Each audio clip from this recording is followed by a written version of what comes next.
Hi everyone, welcome back to Dobby Books. So today is Saturday, July 13th, and of course it's Saturday library sale day, and I wanted a change of pace. I was headed towards my regular library that I always go to, which has an awesome basement full of books.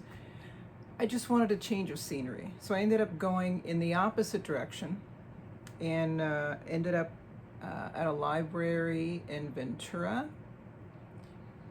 and another one in Camarillo. Camarillo Library is the one that I talked to you guys about in a previous video. It has just the standard library in a beautiful California style building, and then attached to it, as you're facing the building, on the left of the library building itself is another one extending out, and that is the bookstore, where you can go any day of the week and check out what they have for sale, and they have prices ranging from $1 to, I think, gosh, maybe $5 roughly. It's more than my usual library, but I like to go there sometimes just to check things out. So I went there first, and then I went to Ventura because I hadn't been to that one yet. They have a few libraries there, and I chose the bigger of the three that I think that were on the list.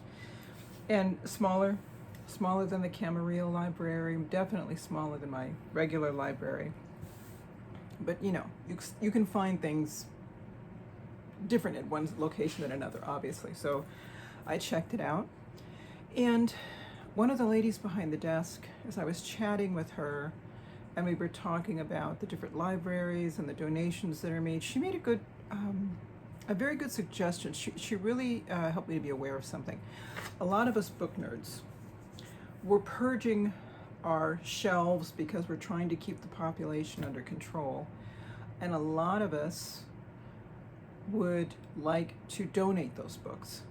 I always thought that the standard place to donate them would be a library because they have the sales and it supports the library, and that's all good. But what this woman had mentioned to me, she says places that people don't really think about are shelters because they really don't have a book budget. Juvenile detention centers don't have a book budget. Prisons. And she also mentioned like senior centers, they also don't have a book budget. So that's a suggestion to you, my friends. If next time we're pulling books off our shelves and thinking of where we could take them, think of those areas: shelters, senior centers, juvenile facilities, and prisons. I'm sure they'd love to get some great books. The only requirement, which makes sense for prisons and for juvenile detention centers, is they have to be in paperback.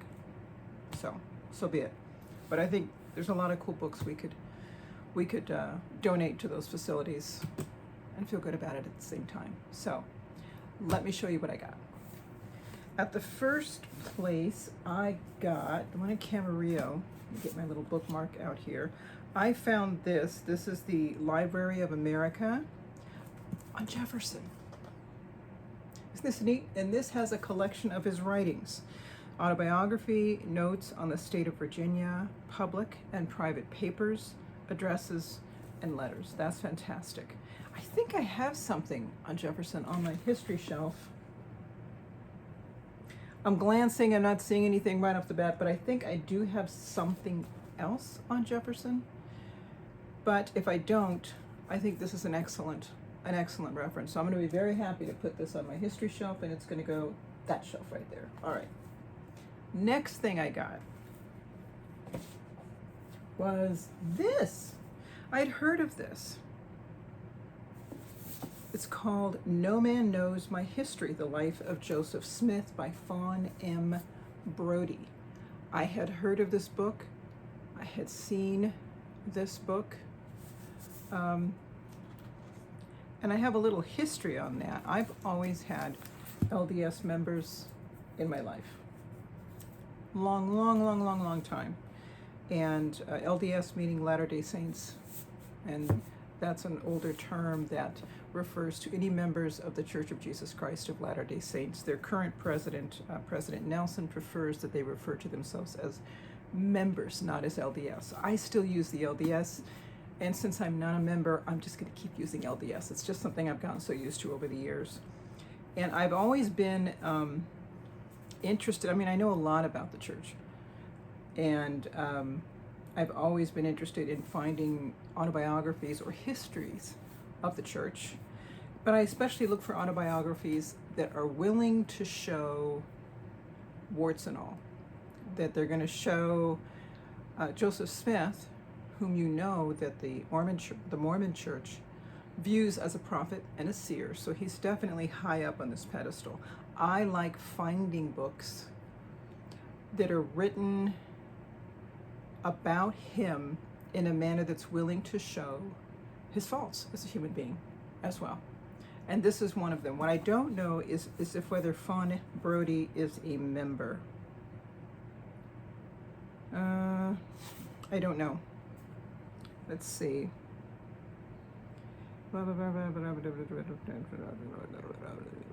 It doesn't say. It doesn't say. But this, I call it my LDS collection, or my Mormon stack, whatever you want to call it. It's a small collection. But I have other histories of Joseph Smith that I've gotten over the years. Here's one, and I found this at my regular library, just out of the blue. History of Joseph Smith by his mother, Lucy Mack Smith. And I like this because this was a primary source that they got information about Joseph Smith's life. And I learned some interesting things. Next is this last one I have. So this I did not get today. This was at a different time. And this other one also, I got this probably at the same library that I always go to, another one.